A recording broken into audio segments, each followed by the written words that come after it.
I want to talk about the 5.7 special program. I I'm giving it a zero. I'm not a zero. The trailer itself gets a 0 out of 10. The only part of this whole special program that I'm giving it is a I'm only giving it about a 1 out of 10. It I think it was really that bad.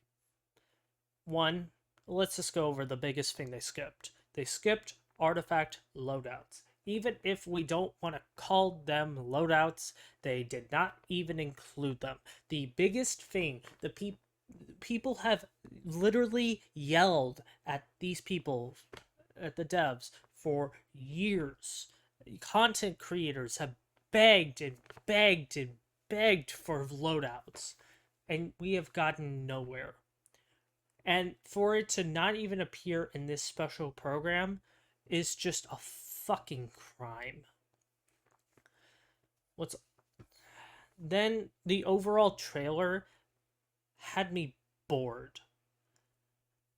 I'm about to give you a little thing where my own little reaction to me understanding I that trailer had me so bored. Yeah, well, after seeing that trailer, this version seems absolutely stacked. Honestly, I did not even have a reaction. That literally got zero reactions out of me. I actually think that I actually did not have a reaction. But I didn't go, okay, yeah, that looks awesome. I'm just confused. The whole thing throughout, I'm just so bored with it. I God. Okay, wow. I had no idea that I was just that bored with it. I don't know what to think about that. That trailer was. I wouldn't. I want to give it a 0. That I'm at like that is my genuine reaction. Oh my god. A 0 out of 10. A trailer that didn't have any like good music. It straight up just felt boring as hell and didn't and just only created more lore and didn't they're over and then they don't explain the actual parts that seem interesting. Well, that was my opinion of it, and the only parts that really like made me like okay, that's interesting is this the spaceship. Okay, so there aren't it only gives us more questions. Okay, so the traveler and their sister came here on a spaceship for 500 years. You're telling me that nothing was sent here to determine if they're alive, and we're also saying that they had the ability to traverse the stars. You're telling me no one somehow ever decided to see where Ether and Lumine went? It doesn't make sense. And that's the only part that I was like, okay, that's interesting, but that doesn't make any sense. The uh, the whole rest of this trailer had me bored out of my mind. I actively just did not care.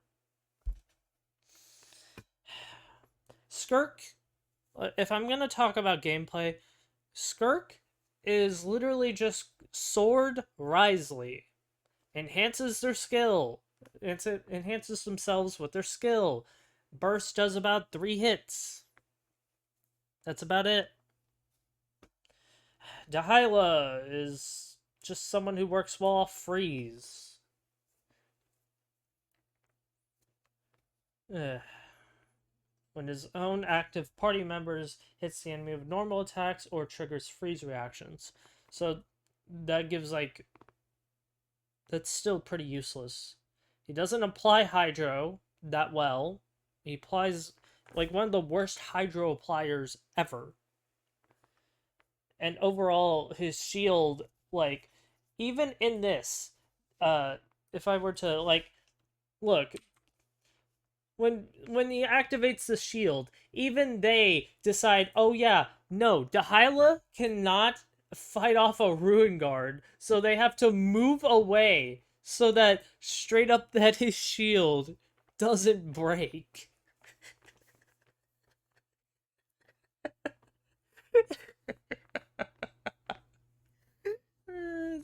That's hilarious. His shield breaks that easily. It's honestly kind of boring. The overall story is going to be boring.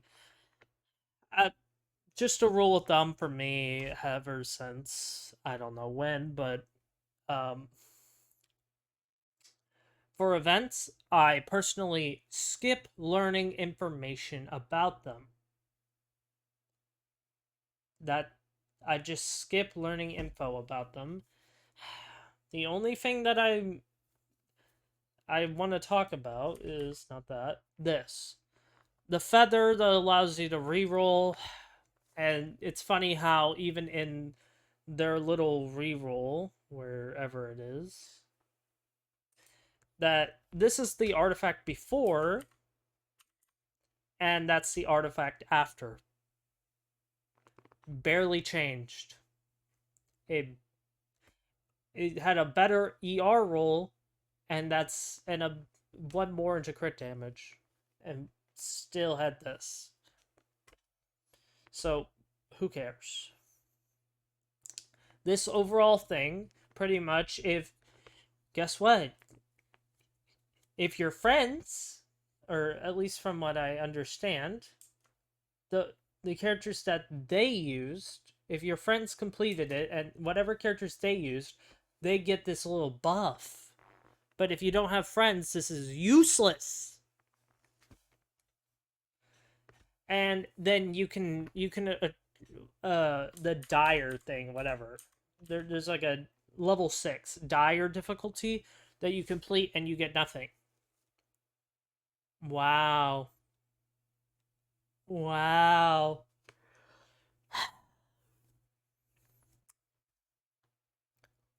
Then you have Traveler Tales coming back, which should have just already have come back. I don't even, was it 5.3 or when was it that was a thing? I forgot. But I don't even remember the first time. The the trails are boring and they don't, I think Raiden's doesn't really match like her at all. TCG, who gives a care? And let's just talk about the optimizations that they did. Quest resource management, mobile only. Who cares? Except for mobile players. That's a nice little thing for you. Map interface, it doesn't really do much. From what I remember, it does like literally nothing. So it just gives you a little guide on it just pulls up whenever you press G, uh uh, the little tutorial thing, whatever. It just pulls up that. And then yet, oh, you can use fragile resin to claim it 3 times. Cool. So this is only for whales who buy all the resin and then spend it all on artifacts. Which, and then Spiral Abyss, you can retry instead of not, which is okay. And then you keep the team whenever you go up, which is like Why don't you just let us have preset teams like in Star Rail, and then you can input them in to whichever one. You can't go up and down. You can't swap the sides. So who cares? Like like come on. Then let's go all the way over here. We've already seen these enemies. Then you have like these uh like the Pokemon deer things. I forgot what they were called. It was in like Legends Arceus. Then you have something that looks like Inkanomiya, but on the up here in the daylight, not underground. Then you have this snow elf character who looks okay, but I need to actually see more than just some hair and a little bit of her clothes and ears and no eyes. Then you have the Fatui, where you have the Doctor, and you have this new enemy type. You have three new enemies of Fatui gonna be there. Probably Dottoro's like little group. Then you have Aventurine, which so a long and arduous mission. So I don't know exactly where Nodcry is, but it doesn't feel like it was worth it for Varka to. Why did Varka even have to come all the way out here? I don't get it. So he's also the Knight of Boreas, which feels weird that he needed to go all the way to Nodcry. I don't get it, and it doesn't make sense to me.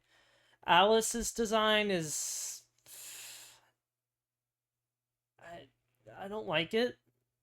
I don't know what it is. I don't like it.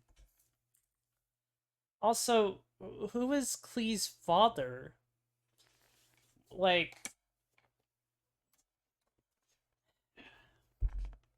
come on, at least tell us this or show us that maybe.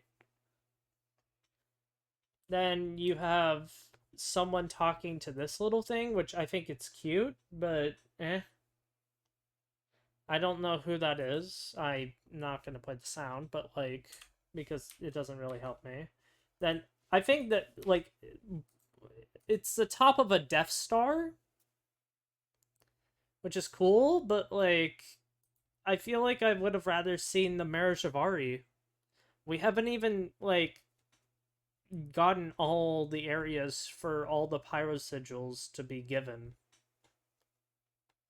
And we're in 5.7. It feels like they're dropping the ball with that one, and like I I just I don't understand how they can do this. So the Mayor Shivari's next, and then after that's Nodcry, with this like Death Star looking area.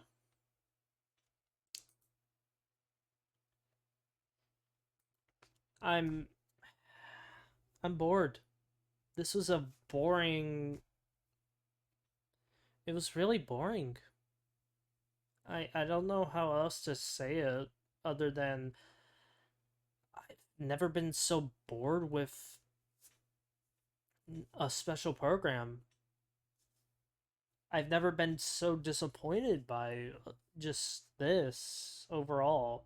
The single most wanted feature, and you don't even show it off or explain it to the audience that's been wanting it for four, almost nearly 5 years of waiting for it.